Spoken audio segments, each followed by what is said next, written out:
শুভ বিজয়ার প্রীতি ও শুভেচ্ছা।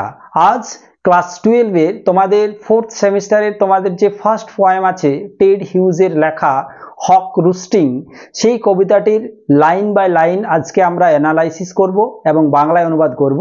So guys, let's start. Ted হিউজের লেখা হক রুস্টিং।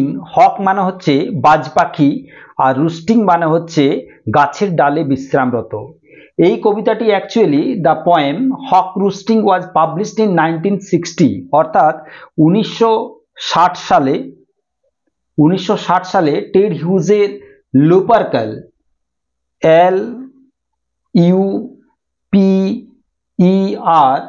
LUPERCAL লুপারকাল কবিতা সংকলনে প্রকাশিত হয়েছিল। সেই সময় থেকে কবিতাটি জনপ্রিয়তা লাভ করে।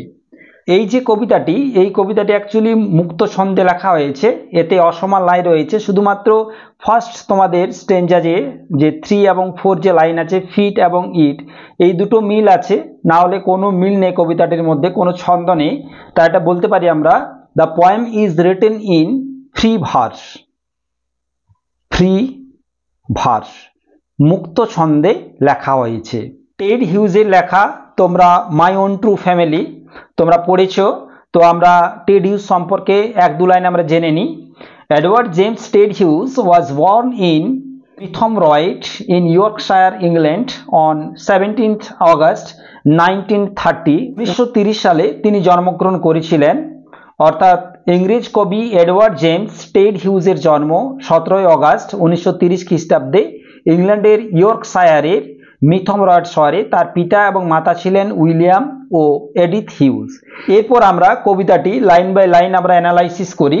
অ্যাট ফার্স্ট দেখে নাও, I sit in the top of the wood my eyes closed. এই যে আই এখানে ব্যবহার করা হয়েছে, এই কবিতায় যে উত্তম পুরুষের আমি ব্যবহার করা হয়েছে সেটি কবির কণ্ঠস্বর নয়, বরং সেটি বাজ পাখি যে হকেরই একটা স্বর। এই প্রাণীটির উপর যে মানুষের ব্যক্তিত্ব আরোপ করা হয়েছে সেটি পরোক্ষভাবে পাখিটিকে মানুষের সঙ্গে তুলনা করার দিক উন্মোচন করেছেন। I sit in the top of the would, জঙ্গলের মাথার উপরে আমি বসে আছি। আমি বলতে এখানে তাহলে হক অর্থাৎ বাজ পাখি। মাই আইজ ক্লোজড, আমার দু চোখ বন্ধ। Inaction no falsifying dream between my hooked head and hooked feet. কাজের থেকে বিরাম, ইন অ্যাকশন কাজের থেকে বিরাম, আমার বাঁকানো মাথা ও বাঁকানো পায়ের মধ্যে কোনো মিথ্যা স্বপ্ন নেই। নো ফলসিফাইং ড্রিম, ফলসিফাইং মানে হচ্ছে মিথ্যা, ড্রিম মানে স্বপ্ন, কোনো মিথ্যা স্বপ্ন নেই। Or in sleep rehearse perfect kills and eat, অথবা ঘুমের মধ্যে নিখুঁত হত্যা এবং খাওয়ার অনুশীলন। রিহার্স মানে কি? অনুশীলন। আমরা ওয়ার্ডের মিনিংগুলো একটু জেনে নিই। তাহলে হক মানে হচ্ছে তো বাজ পাখি। রুস্টিং মানে হচ্ছে গাছের ডালে বিশ্রামরত।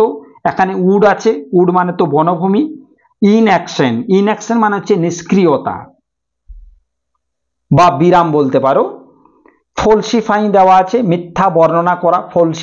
ফলসিফাইং মানে হচ্ছে মিথ্যা বর্ণনা করা। হুকড মানে হচ্ছে বাঁকানো। রিহার্স দেওয়া আছে, রিহার্স মানে হচ্ছে অনুশীলন করা। ঠিক আছে, এরপর আমরা নেক্সট প্যারাতে চলে যাই। The convenience of the high trees, উঁচু গাছগুলোর এই সুবিধা। এই যে উঁচু গাছ, হাই ট্রিজ, কারণ তারা বাজ পাখিগুলো সবাই উঁচু গাছের ডালে বসে থাকে। এই যে সুবিধাটা, the air's buoyancy and the sun's ray are of advantage to me. বাতাসে ভাসিয়ে রাখার যে ক্ষমতা আর যে সূর্যের কিরণ, এসবেই আমার কাছে কিন্তু অনুকূল। Are of advantage to me, আমার পক্ষে অনুকূল বা সুবিধা। And the earth's face upward for my inspection, আর আমার পরীক্ষার জন্য পৃথিবীর এই উপর দিকে যে তোলা যে মুখটা, সেটাও কিন্তু আমার পক্ষে অনুকূল। নেক্সট, এরপর আমরা জেনে নিয়ে ওয়ার্ডের মিনিংগুলো। অ্যাট ফার্স্ট কনভেনিয়েন্স দেখে নাও, এখানে দেওয়া আছে কনভেনিয়েন্স মানে হচ্ছে সুবিধা অর্থাৎ অ্যাডভান্টেজ। তারপর কি দেওয়া আছে? বাউন্সি দেওয়া আছে। বাউন্সি মানে হচ্ছে ভাসমান বা ভাসমান থাকার যে ক্ষমতা।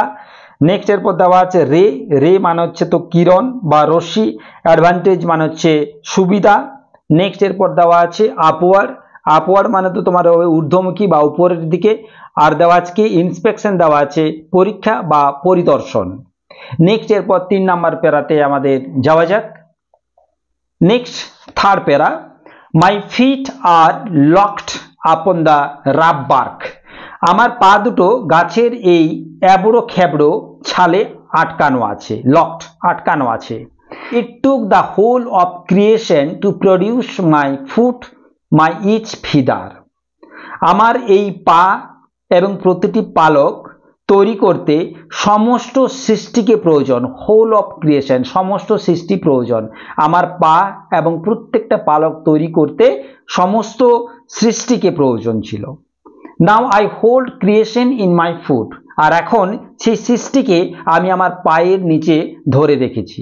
মিনিংগুলো একটু জেনে নিই। অ্যাট ফার্স্ট যেটা দেওয়া আছে এখানে লকড, লকড মানে হচ্ছে আঁকড়ে থাকা বা ধরে থাকা।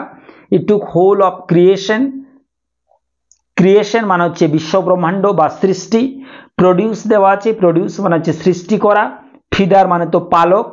ঠিক দেখে নাও fourth stanza, or fly up and revolve it all slowly, অথবা উপরের দিকে উড়ে যায় আর পাক খেতে থাকি। Or fly up and revolve it all slowly, I kill where I please because it is all mine. যেখানে ইচ্ছা সেখানে হত্যা করি, কারণ এই সব কিছু আমারই। There is no sophistry in my body, my manners are tearing off heads. আমার শরীরে কোনো জটিলতা নেই। There is no sophistry in my body, শরীরের মধ্যে কোনো জটিলতা নেই। মাই ম্যানার্স আমার স্বভাবেই কি, আর টিয়ারিং অফ হেডস মুন্ডচ্ছেদেই হলো আমার স্বভাব। এখানে ওয়ার্ড মিনিংগুলো একটু দেখে নিই আমরা, দেখে নাও। রিভলভ দেওয়া আছে, রিভলভ মানে হচ্ছে পরিক্রমণ করা বা চক্রকারে ঘোরা, রিভলভ দেওয়া আছে। নেক্সট দেওয়া আছে স্লোলি মানে ধীরে, সফিস্ট্রি মানে হচ্ছে প্রতারণা করা, আর ম্যানার্স মানে তো আচরণ, আর টিয়ারিং অফ মানে ছিঁড়ে ফেলা, টিয়ারিং অফ মানে হচ্ছে ছিঁড়ে ফেলা। দ্য অ্যালটমেন্ট অফ ডেথ, মৃত্যুর এই বরাদ্দ, অ্যালটমেন্ট মানে হচ্ছে বরাদ্দ।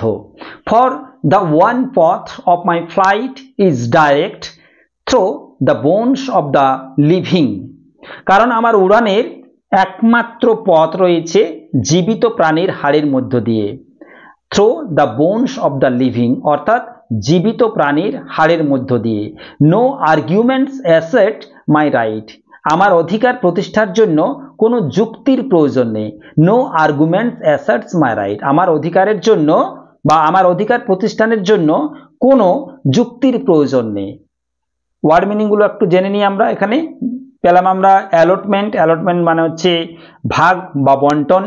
ডেথ মানে তো মৃত্যু, পথ মানে পথ, ফ্লাইট মানে হচ্ছে উড়ান পথ। Next last stanza, the sun is behind me, সূর্য আমার পিছনে। The sun is behind me, nothing has changed since I began, যেদিন থেকে আমি শুরু করেছিলাম তারপর থেকে কিছু পাল্টায়নি। Nothing has changed since I began, যেদিন থেকে আমি শুরু করেছিলাম তারপর থেকে কিছুই পাল্টায়নি। My eye has permitted no change, আমার চোখ কোনো পরিবর্তনের অনুমতি দেয়নি। My eye has permitted no change, আমার চোখ কোনো পরিবর্তনের অনুমতি দেয়নি। I am going to keep things like this, সব কিছু এরকমই রাখতে চলেছি আমি। এই কবিতার মধ্যে যে শব্দগুলি ব্যবহার করা হয়েছে সেই শব্দ ব্যবহারের মাধ্যমে শিকারী পাখির দক্ষতা কবি তুলে ধরেছেন। একদিকে যেমন বাজ পাখির চমকপ্রদ রূপ, অন্যদিকে তেমনি শিকাররত পাখিটির ভয়ঙ্কর রূপ এখানে দেখানো হয়েছে। এই ছিল হক রুস্টিং এর বঙ্গানুবাদ অর্থাৎ লাইন বাই লাইন অ্যানালাইসিস। এই কবিতাটি থেকে তোমাদের যে ইম্পর্টেন্ট প্রশ্নগুলো আছে 2 নম্বরের এবং 6 নম্বরের সেগুলো আলোচনা করা হবে। যারা এখনো পর্যন্ত নতুন এই চ্যানেলে তারা অবশ্যই সাবস্ক্রাইব করে পাশের বেল আইকন প্রেস করবে, যাতে করে পরের ভিডিওগুলো তোমরা খুব সহজেই পেয়ে যাও।